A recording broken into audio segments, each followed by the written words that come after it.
Video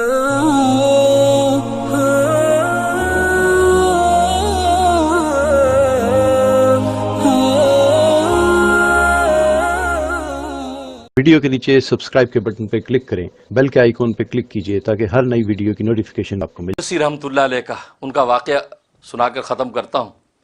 عبداللہ اندلسی رحمۃ اللہ علیہ یہ جنید بغدادی کے شیخ ہیں، شیخ شبلی کے شیخ ہیں۔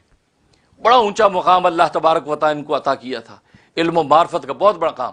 یہاں تک کہ بغداد میں 30 خانقاہیں ان کے زیر انتظام چل رہی تھی، اور 12,000 اس زمانے میں 12,000 آپ کے مریدین تھے، اتنے بڑے شیخ۔ ایک مرتبہ اپنے مریدوں کے ساتھ ایک راستے سے گزر رہے ہیں تو دیکھا عیسائیوں کی ایک بستی، عیسائیوں کی بستی سے جب گزرے ہیں تو کیا دیکھا کہ عیسائی ہیں، خنزیر چرا رہے ہیں، ہندوؤں کا بھی وہاں وہ ہے، وہ اپنا ڈنڈوت کر رہے ہیں، وہاں وہ پارسی بھی ہیں، آگ کی پوجا کر رہے ہیں۔ تو انہوں نے یہ سارے غیر مسلموں کو، طرح طرح لوگوں کو دیکھا، عجیب لوگ ہیں۔ آگے جا کے دیکھا تو ایک کنواں ہے، اس کنویں سے عیسائی لڑکیاں پانی بھر رہی ہیں۔ ان میں ایک لڑکی جو سب لڑکیوں میں بڑی منفرد، اس کا انداز، ان کی ادائیں، اس کا حسن و جمال بڑا الگ۔ یہ حضرت شیخ کی نظر اس پہ پڑی تو نظر بس پڑتے ہی آپ ایک دیکھتے ہی رہ گئے۔ پوچھا یہ لڑکی کون ہے؟ تو لڑکیوں نے کہا یہ سردار کی بیٹی ہے۔ سردار کی بیٹی ہے تو یہ پانی کیوں بھر رہی ہے؟ کہا کہ سردار بہت عقل مند سمجھدار ہے، وہ اس نے باوجود اس کے کہ اس کو پانی بھرنے کی ضرورت نہیں، یہ ہم لوگوں کے ساتھ پانی بھرواتا ہے تاکہ اس کے جو فطری اخلاق برباد نہ ہوں، کیونکہ اگلے گھر میں جب جائے گی شوہر کے، وہاں پانی بھی بھرنا پڑے گا، وہاں جھاڑو پوچھا بھی کرنا پڑے گا، اس لیے سردار نے اپنی سرداری میں نہیں رکھا، اس کو سارے وہ کام کرائے جو عام لڑکیاں کرتی ہیں، لیکن خیر سردار کی لڑکی۔ حضرت جب اس کو دیکھا تو حضرت بیٹھ گئے، خاموش ہو گئے۔ اب مریدین بات کر چپ، 3 دن تک حضرت خاموش، بات ہی نہیں کر رہے ہیں، بات ہی نہیں۔ تو شیخ شبلی نے کہا حضرت چلیے، چپ، کہا کہ تم لوگ جاؤ۔ نماز کے بعد نماز پڑھتے تھے، اس کے بعد پھر بیٹھ جاتے خاموش، کوئی بات نہیں۔ اسی طریقے سے 3 دن ہو گئے، مریدین پریشان، بار بار درخواستیں کرے، حضرت کہا چلے جاؤ، یہاں سے چلے جاؤ۔ یہ روتے دھوتے بیچارے بغداد آئے۔ جب وہاں پہنچے، وہاں بغداد میں بتایا کہ شیخ کی تو یہ حالت ہو گئی، اور شیخ یہ کہہ رہے ہیں کہ اب اس لڑکی کے بغیر میں یہاں سے جا ہی نہیں سکتا، اس کی محبت عشق میرے قلب پر ایسا غالب ہو چکا ہے، اب میں اس کو نہیں چھوڑ سکتا، تم کو چھوڑ دوں گا، تم جاؤ۔ اب وہ جب وہاں اطلاع کی تو بغداد میں کوہرام مچ گیا، لوگ جناب دھاڑے مار مار کے رونے لگے کہ یہ کیا ماجرا ہو گیا۔ اب وہاں دعائیں کر رہے ہیں کہ یا اللہ ہمارے شیخ پر کون سی آفت مصیبت آ گئی، ہمارے شیخ کی حفاظت فرما، دعائیں کر رہے ہیں۔ چنانچہ 1 سال تک وہ مریدین بغداد سے دعائیں کرتے، سال کے بعد جب واپس آئے تو دیکھا کہ یہ ان کی خنزیروں کو چرا رہے ہیں، خنزیروں کو نہلا رہے ہیں، ان کی خدمت کر رہے ہیں۔ شیخ بڑے حیران پریشان، رو رہے ہیں، پھر روتے ہیں کہ یا اللہ یہ کیا آزمائش ہے۔ اور شیخ سے بات کرتے، شیخ کہتے ہیں بھائی جاؤ اپنا کام کرو، کیونکہ اس کے ساتھ منگنی شرط پہ کی سردار نے کہ تو ہمارے خنزیر چراؤ، ہمارے خنزیر 2 سال تک تم چراؤ گے تو پھر ہم تمہیں نکاح میں دیں گے لڑکی۔ یہ سننے والا واقعہ میرے دوستوں بزرگوں، ہم اور آپ کیا جانے اپنی باتوں پہ ناز کیا ہوتا ہے، ہم اپنے آپ کو کیا ترم خان سمجھتے ہیں، کچھ بھی نہیں ہے۔ اب جناب یہ حالت ہے۔ تو اس کے بعد شیخ شبلی شیخ کے پاس آئے، کہا کہ حضرت آپ تو قرآن کے حافظ ہیں، اور ہزاروں مرتبہ آپ نے قرآن پڑھا اور ہر قرات میں قرآن پڑھتے تھے، فرمایا آپ کو قرآن سے کوئی آیت یاد نہیں ہے؟ فرمایا صرف 2 آیتیں یاد ہیں۔ کیا؟ پہلی آیت فرمایا وَمَن يُهْنِ اللَّهُ فَمَا لَهُ مِن مُكْرِمٍ، اللہ جس کو بے عزت کرنا چاہے اس کو کوئی عزت دینے والا نہیں۔ وَمَن يُهْنِ اللَّهُ فَمَا لَهُ مِن مُكْرِمٍ، جس کو اللہ عزت توہین جس کی اللہ کرنا چاہے اس کو اب کوئی عزت دینے والا نہیں۔ إِنَّ اللَّهَ يَفْعَلُ مَا يَشَاءُ، اللہ جو چاہے کر دیتا ہے۔ کہ یہ آیت یاد رہے گی۔ اور دوسری فرمایا، دوسری آیت وَمَن يَتَبَدَّلِ الْكُفْرَ بِالْإِيمَانِ فقط ضل سوا سبیل، جس نے ایمان کے بدلے میں کفر لے لیا، کفر اختیار کر لیا، بس وہ گمراہی کے راستے پر پڑا۔ یہ 2 آیتیں یاد۔ کہا کہ حضرت آپ کو 30,000 حدیثیں یاد تھیں، آپ کو کوئی حدیث یاد نہیں؟ کہا کہ صرف ایک حدیث یاد ہے. کیا؟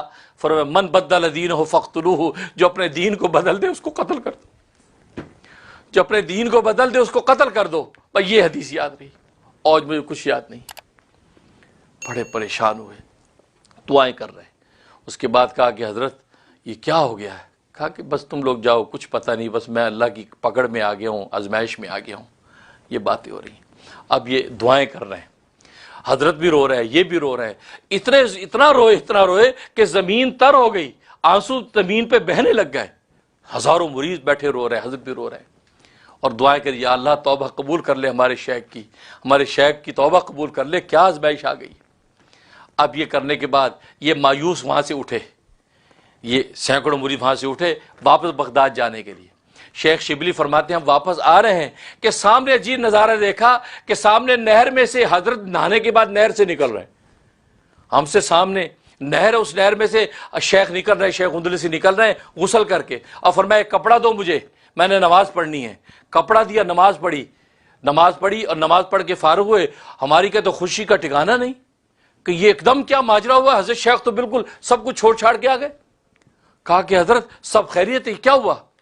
کہا کہ اللہ تبارک و تعالیٰ نے میری دعا اور توبہ کو قبول کر لیا، میری دعا اور توبہ کو قبول کر لیا. کہا کہ اچھا حضرت کیا ماجرا ہوا، معاملہ کیا ہوا؟ کہا کہ بس معاملہ کیا ہونا تھا، ہوا یہ کہ جیسے ہم اس بستی میں آئے تھے، بستی میں جیسے آئے کسی کو میں نے وہ پوجا کرتے دیکھا آگ کی، کسی کو جناب اس کی خنزیر کو چراتے دیکھا، کسی کو صلیب کی پوجا کرتے دیکھا. تو میں نے اس وقت دل میں کہا کہ کتنے احمق بے وقوف لوگ ہیں.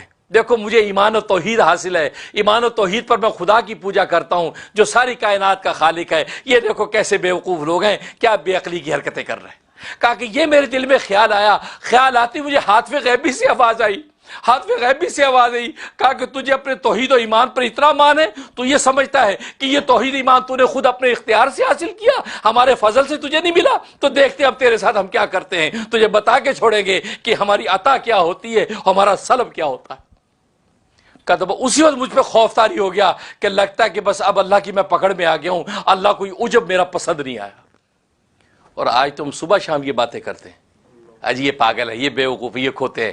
شکر کرو ہمیں اللہ نے اچھا حال میں رکھا، یا اللہ ان کو بھی ہدایت عطا فرما. عجب اور کبر پسند نہیں اللہ کو. فرمایا اسی وقت مجھے احساس ہو گیا کہ بس کچھ گیا، بس وہ کہ اللہ نے سب سلب کر لیا اور میرے اندر کچھ نہیں رہا، نہ مجھے کوئی قرآن کی آیت یاد، نہ مجھے کوئی حدیث، نہ کوئی مسئلہ یاد رہا، اور میں اس لڑکی کے عشق میں مبتلا ہو گیا. اس کے بعد یہ واپس بغداد آ گئے. بغداد آ گئے، پورا بغداد خود بادشاہ وقت نے ان کا استقبال کیا اور درس و تدریس میں پھر شروع ہو گئے.